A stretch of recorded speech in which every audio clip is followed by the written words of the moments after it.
Bonjour à tous les petits frères et toutes les petites sœurs de Jésus. C'est le frère Moïse, une fois de plus. Bienvenue à la table du Seigneur. Oui, nous sommes le 30 décembre 2016. Oui, il ne nous reste plus qu'un jour, voire moins de 48 heures pour voir cette nouvelle année, cette nouvelle année paraître devant nous et celle-ci nous laisser avec tout ce qu'elle a pu nous apporter en bien. Et je crois que nous allons garder que de bons souvenirs. Ne regrettez pas d'avoir été amis, d'avoir été frères dans Jésus, d'avoir été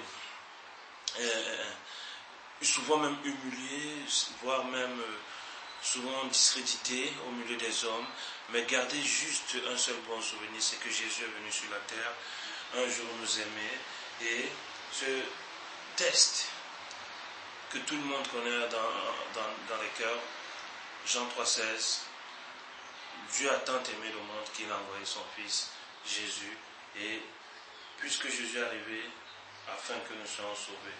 Voilà le pourquoi nous sommes là, voilà pourquoi je réitère encore mes salutations en ce jour, et tout ce que moi je garde, c'est que Jésus-Christ est amour, Jésus-Christ est le Sauveur, il est le Messie, voilà, et c'est la raison pour laquelle nous partagerons continuellement jusqu'à la fin, jusqu'à ce que lui, il va décider, mais ce que je sais, c'est que Dieu, il est bon, et je sais en qui on a cru. Amen. Aujourd'hui, nous allons lire un test. Notre titre de base sera lire un test dans l'Ancienne Alliance, dans Exode 32, au verset 1 à 10, voire même 8 jusqu'à verset 10, si possible, nous allons lire, mais ce que nous allons garder, c'est ce qui est phare, oui, jusqu'au verset 10, et nous allons lire ensemble. Que Dieu nous bénisse. Après cette lecture, je vais donner le titre de notre enseignement ce jour. Nous lisons la parole de Dieu avec tout amour et toute la joie possible qu'il nous a fournie et sa grâce qui est en nous. Nous allons voir le culte du veau d'or. La dernière fois, on a parlé de l'autel de Jéroboam. Ici, nous allons voir le culte du veau d'or aussi. Et l'enseignement qui se cache derrière ces passages. Au verset 1, on lit, Exode 32, verset 1. Mais le peuple, voyant que Moïse tardait tant à descendre de la montagne, s'assembla autour d'Aaron et lui dit, lève-toi, fais-nous des dieux qui marchent devant nous, car quant à ce Moïse, cet homme qui nous a fait monter du pays d'Égypte, nous ne savons ce qui lui est arrivé. Et Aaron leur répondit, mettez en pièces les anneaux d'or qui sont aux oreilles de vos femmes, de vos fils, de vos filles, et apportez-les-moi. Et aussitôt, tout le peuple mit en pièces les anneaux d'or qui étaient à leurs oreilles, et ils apportèrent à Aaron, qui, les ayant reçus de leurs mains, forma l'or en un burin et en fit un veau, un métal fondu, et ils dirent, voici tes dieux, ô Israël, qui t'ont fait monter du pays d'Égypte. Lorsque Aaron vit cela, il bâtit un autel devant le veau et cria en disant, demain il y aura une fête solennelle à Yahweh. Ainsi ils se levèrent le lendemain dès le matin et ils offrirent des holocaustes et se présentèrent des offrandes de paix. Et le peuple s'assit pour manger et pour boire, puis ils se levèrent pour jouer, pour se divertir. Alors Yahweh dit à Moïse, va, descends, car ton peuple que tu as fait monter du pays d'Égypte s'est corrompu. Ils se sont promptement détournés de la voie que je leur avais ordonnée et ils se sont fait un veau en métal fondu. Et se sont prosternés devant lui. Ils lui ont offert des sacrifices, puis ont dit, voici tes dieux, ô Israël, qui t'ont fait monter du pays d'Égypte. Yahweh dit encore à Moïse, j'ai regardé ce peuple, et voici, c'est un peuple au cou raide. Maintenant, laisse-moi et ma colère s'embrasera contre eux, et je les consumerai, mais je te ferai devenir une grande nation. Oui, une épouse corrompue, un prophète séduit. Une épouse corrompue, des prophètes séduits. Voilà le titre que Dieu veut que nous partagions en ce jour. Une épouse corrompue et des prophètes séduits. Moïse, nous savons qui est ce grand homme, ce grand prophète. Dieu lui avait même donné son attribut. Il a dit, je te ferai Dieu pour ton frère Aaron, et lui sera ta bouche. Aaron qui était fils, un enfant de Jacob, Lévi qui était descendant. Mais nous voyons aussi que l'alliance de Dieu est en train de se faire rompre. Après tout ce que Israël avait connu dans la maison de servitude en Égypte, après tous les miracles, toute la démonstration de la puissance divine que Israël avait reçue, Israël était resté ce peuple au cou raide. Et c'est vrai, même en nos jours, nous les chrétiens, nous sommes tellement têtus comme des ânes que nous ne voulons pas se soumettre. Si l'amour de Dieu n'était pas aussi immense que l'immensité de l'univers, je ne pense pas que moi, je serais là en train de parler encore. Mais tellement Dieu il est bon, parce que la parole dit goûtez que vous voyez comment il est bon. Lui, l'Éternel est bon. Moïse, un vrai prophète, un vrai serviteur, c'est celui qui pleure à Dieu. Moïse va même implorer Yahweh pour le peuple. Il va prier à son Dieu de ne pas faire du mal à ce peuple. Et nous allons voir cette épouse que nous allons représenter aujourd'hui, qui est nous, l'Église de Dieu. Cette épouse qui est l'Église vivante, qui devrait être cette Église vivante de Dieu. Et les prophètes qui sont les messagers de Dieu. De nos jours, des pasteurs, des évêques, des évangélistes, des docteurs, des prophètes. Et nous voyons ce qui arrive dans la maison de l'Éternel aujourd'hui. Le prophète, c'est celui-là qui parle de la part de Dieu. Et Pharaon en Égypte, c'était le gouvernement de ce monde, c'est le type du diable. Pharaon en Égypte, c'était le type du diable qui avait embrigadé le peuple de Dieu chez lui. Et Satan, qui représente aujourd'hui les dirigeants de ce monde aussi, parce qu'il faut bien le dire, lui, seront soumis aux autorités. Mais si ces autorités-là vont à l'encontre du message de Dieu, comment pourrons-nous les qualifier de serviteurs, d'enfants authentiques? Non, il y a un bémol. Mais ici, le peuple devait sortir selon que Dieu avait élu un libérateur, le guide, qui était Moïse. Et le peuple avait suivi Moïse. Le peuple avait vu qui était ce Moïse. Moïse qui était le type de Jésus qui devait sortir avec le peuple, qui devait traverser la mer Rouge avec le peuple d'Israël. Oui, ce peuple qui avait droit à 40 jours de marche. Mais à cause de leur ingratitude, à cause de leur mépris, à cause de leur rejet de la vérité, ils se sont trouvés en train de faire 40 ans et plus dans le désert. Oui, vous voyez, ils étaient en train de tourner en rond, rien avancer. C'est ça la difficulté avec Dieu. Tu peux croire que tu avances, mais il te fait tourner en rond quand tu n'es pas dans son plan.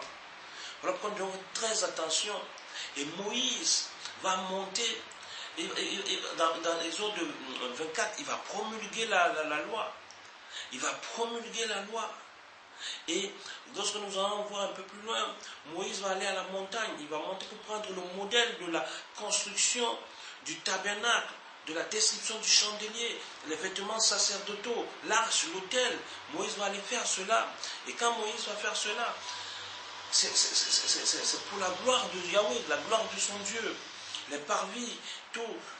Et c'est là où nous avons j'ai tiré ce passage de Exode 32 pour vous exhorter aussi. Le titre est basé là-dessus. Et lorsqu'ils sont arrivés à cette montagne, la parole nous dit, oh Seigneur, ils sont arrivés à cette montagne. On dit, mais le peuple, voyant que Moïse tardait à descendre de la montagne, il s'assembla autour d'Aaron et il lui dit, lève-toi, fais-nous des dieux qui marchent. Oh, le peuple qui n'est pas patient, le peuple qui ne sait pas se contenir, l'épouse qui représente l'Église, qui ne sait pas se contenir, qui ne sait pas attendre, qui est devenue comme ces vierges folles, qui ne savaient pas attendre. L'huile ne devait pas manquer dans les lampes, que l'huile ne manque jamais dans nos lampes. Le peuple était là et il ne pouvait plus attendre. Et Moïse, lui, il va chercher tout ce que j'ai pu dire au préalable. Et Moïse, ils disent à Aaron, fais-nous des dieux. Ça veut dire les concombres, c'est-à-dire d'Égypte qu'ils avaient laissé. Dieu leur avait donné la manne. Et ils ont dit non. Ils ont commencé même à s'opposer à Moïse. Il fallait nous laisser dans la maison de la souffrance. Parce que là-bas, moi, on pouvait manger, on avait la viande. Ils vont demander la viande. Et Dieu va les envoyer des cailles qui vont sortir même de par les oreilles jusqu'à ne plus. Ils vont les bouffer. Et Dieu n'est pas dans nos plans. Mais Dieu avait gardé pour ce peuple la manne pour qu'ils puissent subsister dans le désert. Parce que la manne ici renfermait toutes les substances lipides qui étaient bons pour la croissance du corps, pour le maintenir en forme. Mais le peuple va demander de la viande. Et il va leur donner les cailles. Chose horrible. Dans la manne, Dieu s'était investi dans la manne. Pourquoi? Voilà pourquoi on dit qu'il est la manne cachée. Il avait investi tout dans la manne. Mais le peuple au courant ne l'avait pas compris. Et lorsqu'il va aller sur la montagne du Sinaï, le peuple va rester, il va camper. Et Moïse, qui avait laissé le peuple sur la supervision d'Aaron, ne va plus être dans ce plan. Et ce peuple va se corrompre un peu plus bas. Après avoir demandé les anneaux et tout, au verset 8, on dit, ainsi il se levait le lendemain dès le matin, les holocaustes, ils présentent des offrandes de paix. Là on voit les dieux guémorches, et il s'assit pour manger, pour boire, et il se levait pour jouer. Il se levait pour s'amuser. L'église se lève, l'épouse se lève.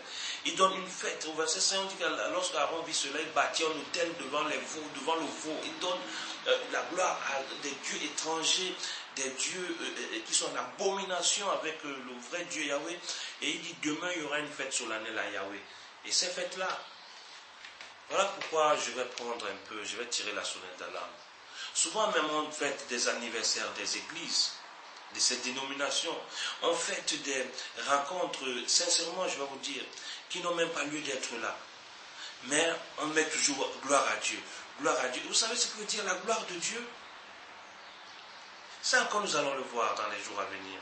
Gloire à Dieu, gloire à Dieu. Vous savez ce que veut dire faire la gloire de Dieu? Est-ce que faire la gloire de Dieu consiste à passer des flyers, à s'amuser et danser et dire que c'est pour la gloire de Dieu? Faisons ce qui est biblique et faisons très attention. La gloire de Dieu, on aime le dire. D'accord, que Dieu nous parle. Ici, Aaron s'était corrompu. Le prophète de Dieu, Aaron, a été séduit par cette église, cette épouse qui était corrompue. Combien de nos prophètes dans nos différentes dénominations sont corrompus à cause des disciples véreux qui ne viennent pas forcément servir Dieu, mais qui veulent se servir et se faire voir des hommes. Et il va commencer à chercher à être vu de l'homme de Dieu, du pasteur. Et les pasteurs tombent souvent dans ce jeu-là. Toi, frère qui m'écoute, soeur qui m'écoute, qui a pris la gloire de Dieu et qui l'a donné à son pasteur, la verge d'Aaron, tu as donné la gloire de Dieu à la verge d'Aaron, aux vêtements sacerdotaux. Pourtant, Dieu dit dans Ésaïe 42, verset 8, il dit, je suis Yahweh, je suis l'Éternel, c'est là mon nom. Je ne vendrai jamais ma gloire à un homme, ni mes honneurs aux idoles.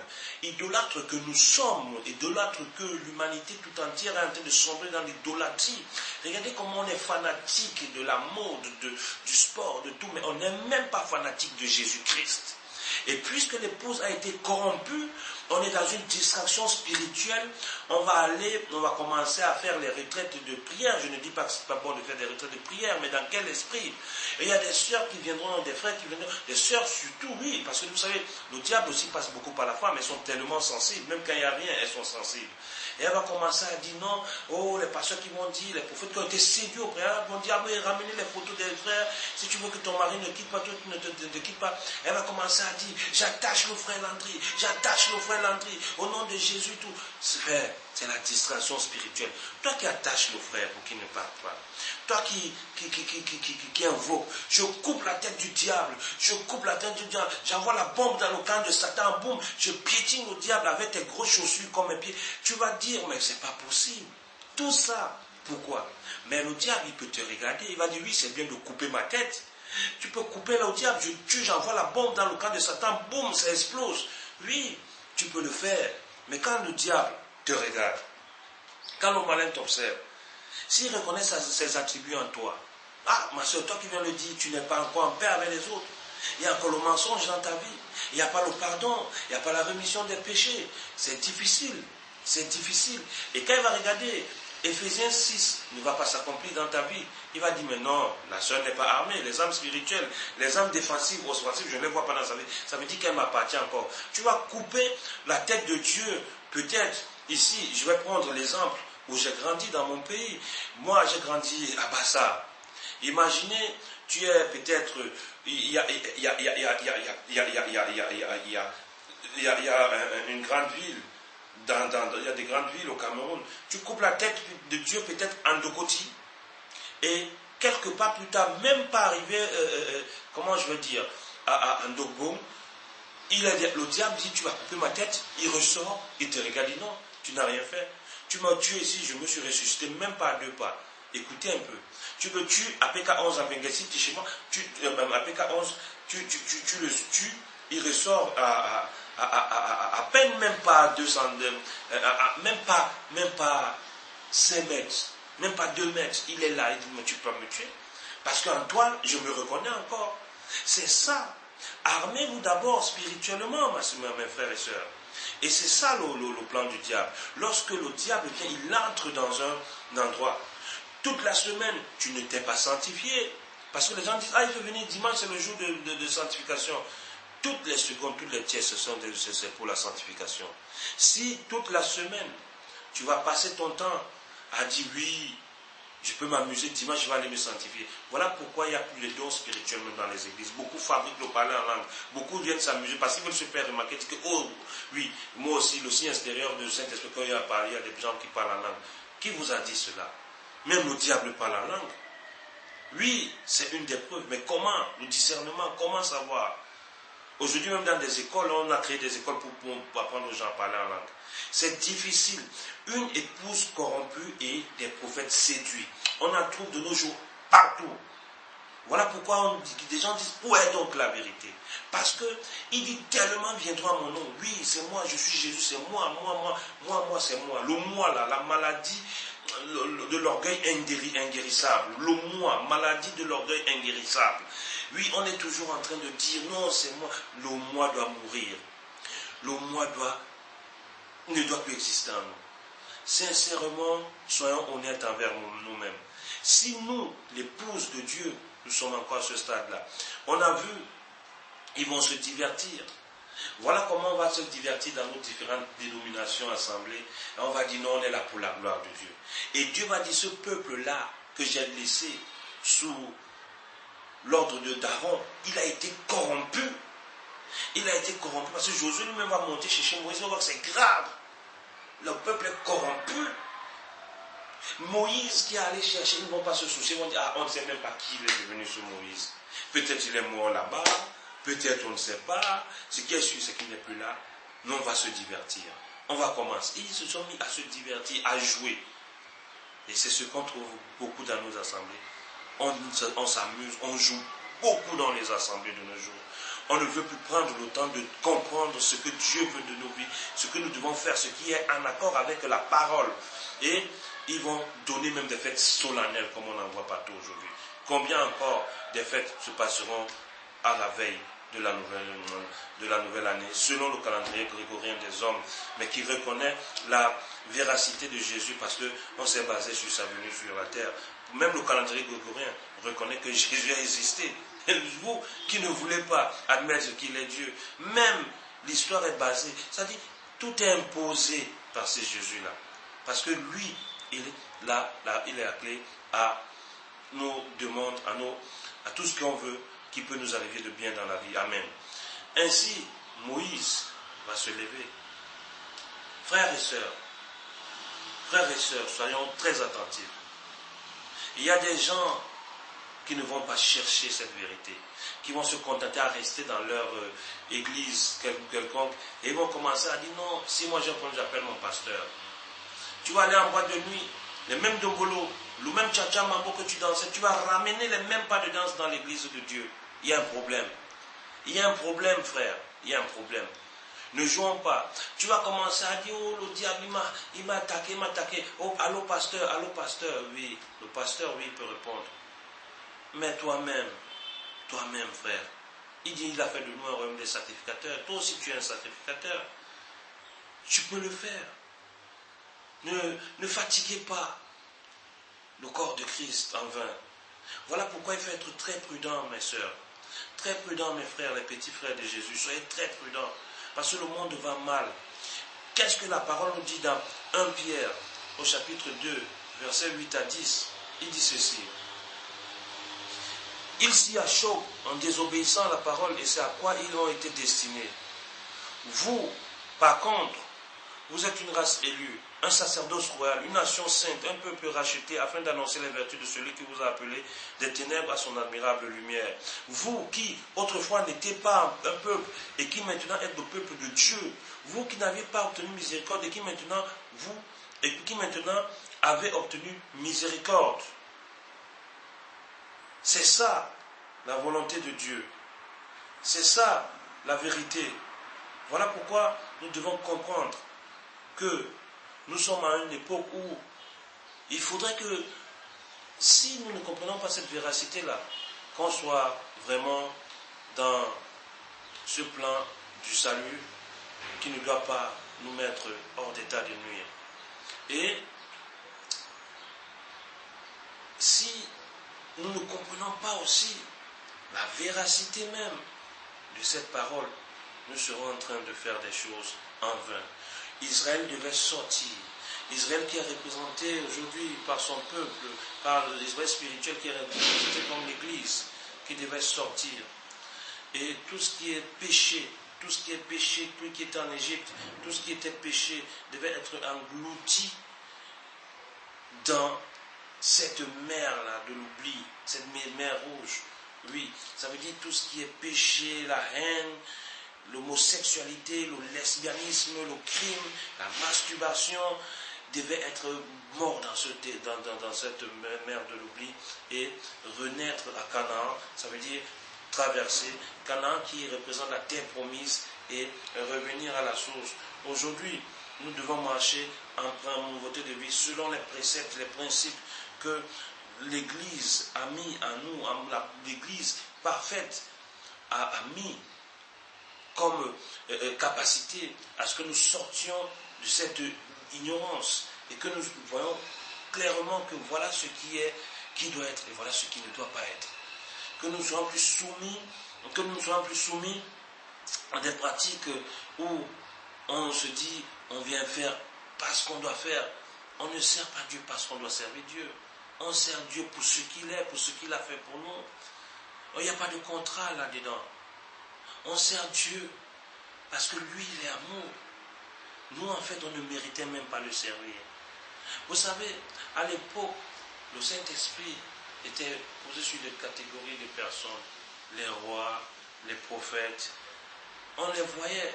Et ici, Moïse joue parfaitement ce rôle. Vous allez voir que si Moïse, qui avait eu l'aval de Dieu, s'était mis contre cela, Dieu, à un moment donné, il faisait la cour à Moïse, moi je vais dire ça comme ça. Quand Dieu voit que tu l'aimes et que tu es vraiment dans son plan, il commence à te courtiser comme un jeune homme qui suit une jeune femme saine et qui l'aime de l'amour vrai. Voilà pourquoi Moïse pouvait dire même à Dieu, tue-moi et laisse ce peuple. Parce qu'il savait la communion qu'il avait avec son Dieu. Et nous aujourd'hui, nous ne voyons plus cela.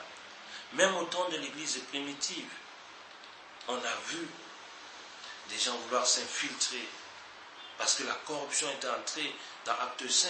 On a vu Ananias et Saphira venir vouloir tromper Dieu. On a vu Elimas. On a vu le magicien qui voulait corrompre. Et on a vu ce que Paul a fait d'Elimas. Il a dit, puisque tu es en train de pervertir les voies de l'Éternel, je vais te frapper de cécité. Lui, il veut rester fort. Car même Pierre, on a vu à la tente de Label, avec Jean, on a vu Paul avec le paralytique, aimé le paralytique. Voilà pourquoi aujourd'hui, Dieu nous a fait sortir. Dieu nous a fait sortir de cette corruption-là. Dieu nous a fait sortir de cette séduction-là. Et il nous demande de revenir aux préceptes, aux commandements qui ont été établis dès le commencement. La vérité ne peut pas être changée. Donc, vous savez, le diable, il vient pour pervertir la création. Le diable, il vient pour calomnier, tuer, égorger. Mais Dieu, lui, il nous laisse dans ce plan-là. Dieu, lui, il nous laisse dans son amour pour que nous comprenions que nous ne pouvons pas prendre la gloire de Dieu pour donner à la veste du pasteur, à la chaussure du pasteur, à tout ce qu'on voit comme spectacle aujourd'hui dans les églises. Nous ne pouvons que rester, étendre les mains au ciel et dire, toi seul tu pourras nous sauver de ce que nous connaissons, de cette cruauté humaine, parce que nous avons vu, ils s'étaient arrêtés. Ils ont pris même des bijoux, ils ont façonné un veau d'or et ils ont dit, Israël, voici tes dieux qui t'ont fait sortir du pays d'Égypte. Imaginez Dieu qui voit sa gloire être bradée pour des idoles. Il voit sa gloire être changée pour ce qui n'est pas vrai. Qui voit sa gloire être détruite pour quelque chose qui passe, pour du vent. Parce que nous sommes l'air, nous sommes du vent. On s'efface en un temps record. Et Dieu voit ça. Cette gloire qu'on ne peut pas approcher n'importe comment. Parce que la gloire de Dieu, frère, il faut faire attention. Nous n'avons que vu Dieu qu'au travers de Jésus-Christ par cette face. Parce que Dieu ne pouvait pas venir comme ça. Dieu, il est du domaine du mystère. Dieu dans l'absolu. Frère, on ne peut pas voir Dieu dans la chair et le sang et vivre. On ne peut pas voir Dieu dans la chair et le sang et supporter. Voilà pourquoi, lorsque vous voyez même des démonstrations spirituelles, souvent, les gens sont choqués, ne peuvent pas supporter. Dieu est du domaine du mystère. Dieu est passé par Christ pour pouvoir, c'est-à-dire, pour que Dieu nous voie, on doit se cacher au travers de Christ, par la face de Christ. Voilà pourquoi Dieu est venu sur la terre au travers d'un homme. Parce que sinon, on n'aurait pas eu cette grâce. Vraiment, merci. Merci pour tout. Et que Dieu bénisse toujours son Église. Que nous ne soyons pas cette Église qui est corrompue et qui est séduite par tout ce que nous voyons comme mystère, par tout ce que nous voyons comme démonstration, spectacle. Il dit, le royaume des cieux ne vient pas d'une manière à frapper les regards, mais le royaume des cieux vient comme des petits enfants. Heureux ceux qui comprendront ces paroles. Heureux ceux qui ne viendront pas pour s'attacher à des hommes, mais qui viendront s'attacher premièrement à des paroles. Bien sûr, Dieu passe par des hommes pour nous enseigner. Que la paix, la grâce nous soit accordée. Amen. Amen.